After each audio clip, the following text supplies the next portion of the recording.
One figure dominates discussions about the IMF: $1.4 trillion. That represents the amount developing nations spent servicing foreign debt in 2023, covering only interest costs, not principal repayment. Interest payments alone exceeded $1 trillion.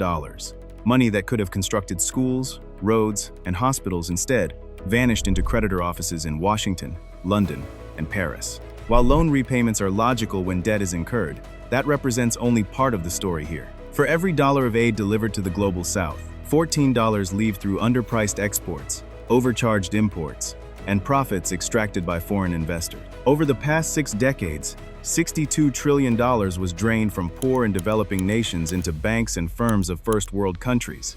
At the center stands the International Monetary Fund, the global debt enforcer. We were told the IMF exists as a last resort to save nations from crisis.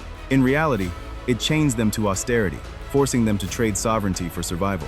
According to the UN, the developing world carries $31 trillion in debt, compared to US debt of $38 trillion. That amount seems manageable. But unlike the US, these developing countries never receive relief. No matter how much financial aid they receive, or how many reforms they are told to follow, the debt becomes harder to manage, and life keeps getting harder for ordinary people.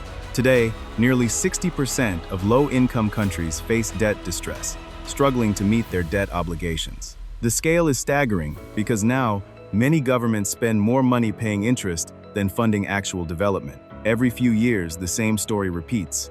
A country runs out of cash. The IMF steps in, promises stability, and offers a loan. Every bailout comes with a manual on how to run the economy. But when examining actual numbers, the story turns dark.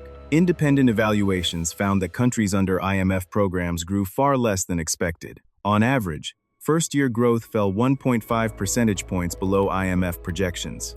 That represents entire economies slowing when they were supposed to recover. Meanwhile, the balance of power inside the IMF tells its own story. Out of nearly 190 member nations, one country, the United States, holds veto power over every major decision. Overall, the global north has 9 times more voting power than the global south combined. While officially a global institution, it operates essentially as a boardroom run by the richest economies on earth. Colonization never truly disappeared. Instead of using armies, modern colonizers achieve control through debt and policies written thousands of miles away. By the mid-20th century, after decades of war and oppression, independence finally seemed within reach.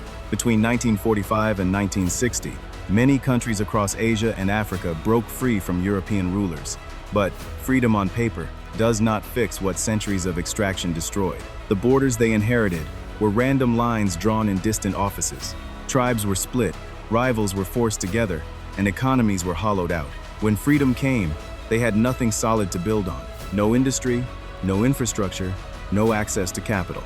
Defenders of colonization claim colonial powers invested in infrastructure.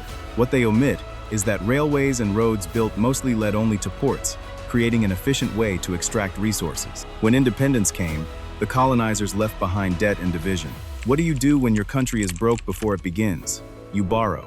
That is where the IMF comes in. The institution's founding traces back to 1944, when delegates from 44 nations gathered in Bretton Woods.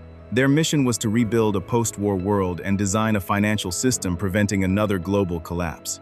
Out of that conference came 2 powerful institutions, the World Bank and the International Monetary Fund. The mastermind was Harry Dexter White. Born into a poor immigrant Jewish family, he understood economic struggle early on. At age 30, he enrolled in college. His economic brilliance pushed him through Harvard and into the U.S. Treasury. At Bretton Woods, he was recognized as principal architect for the new post-war financial system. The IMF actually began with good intentions. It was meant to rescue countries in crisis with short-term loans to fix balance of payment problems. Temporary is the key word. Loans were supposed to stabilize, to buy time, to give nations a chance to breathe. But, as history often shows, temporary can stretch into decades. By the 1970s, the global economy had turned upside down. The collapse of the Bretton Woods system and the surge in oil prices sent shockwaves throughout global markets. Developing nations borrowed heavily, hoping to stay afloat. By the 1980s, their debts had multiplied beyond control. A perfect crisis had formed. Policy missteps at home collided with conflicting economic moves in industrial nations, turning what started as a liquidity problem into a full-blown debt disaster. From Eastern Europe to Latin America, the dominoes fell one by one.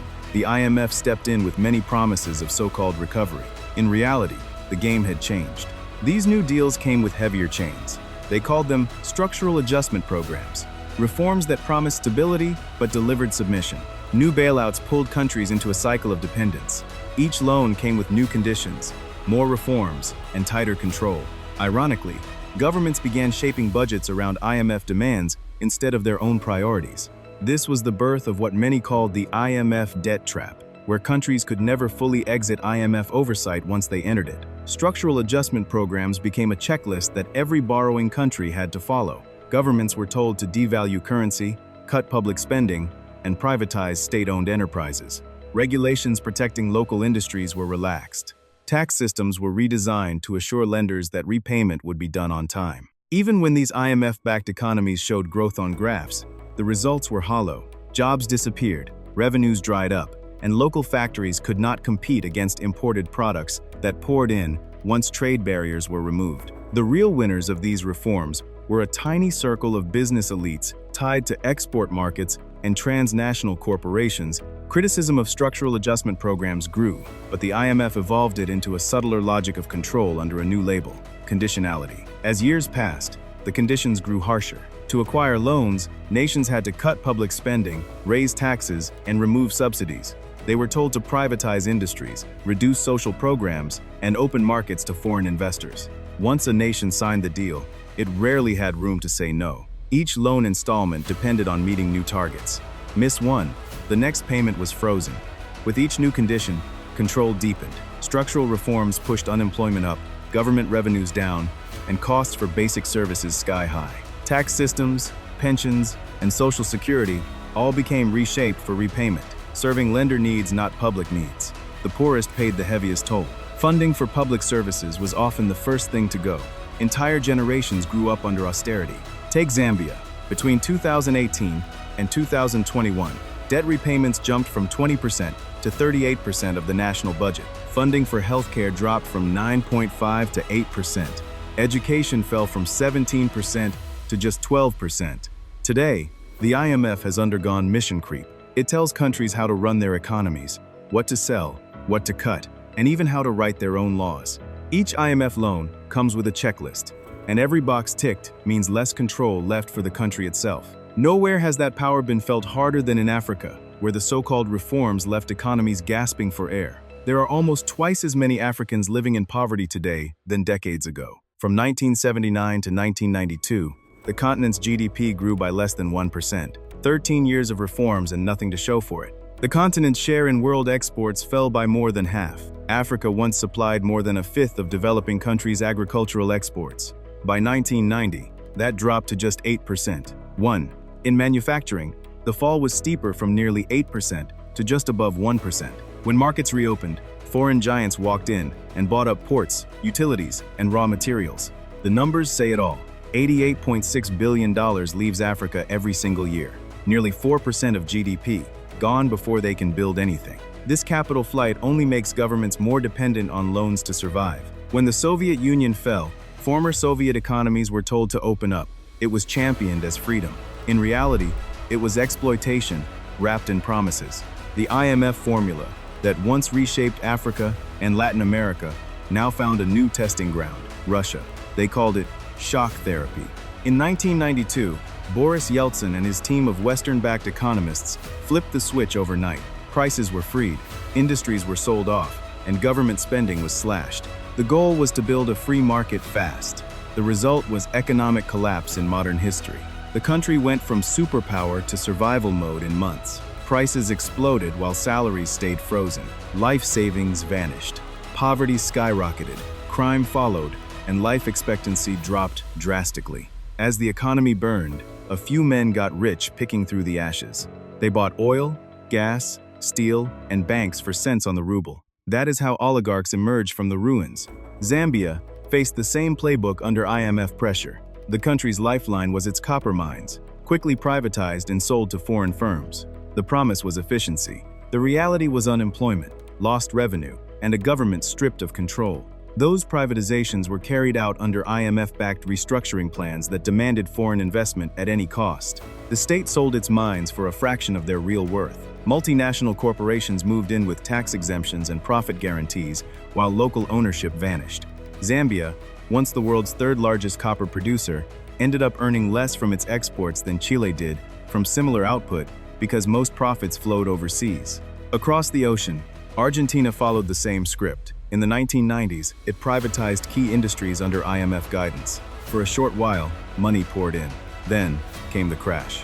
By 2001, banks froze, the currency collapsed, and millions fell into poverty under the watch of an IMF-approved program. The story keeps repeating itself on different continents with the same formula. People tend to think the IMF is a global safety net, an international lender that swoops in to save countries in trouble. Economists, politicians, and financial experts repeat the same line, that the IMF is there to stabilize economies. But facts on the ground almost never back this up.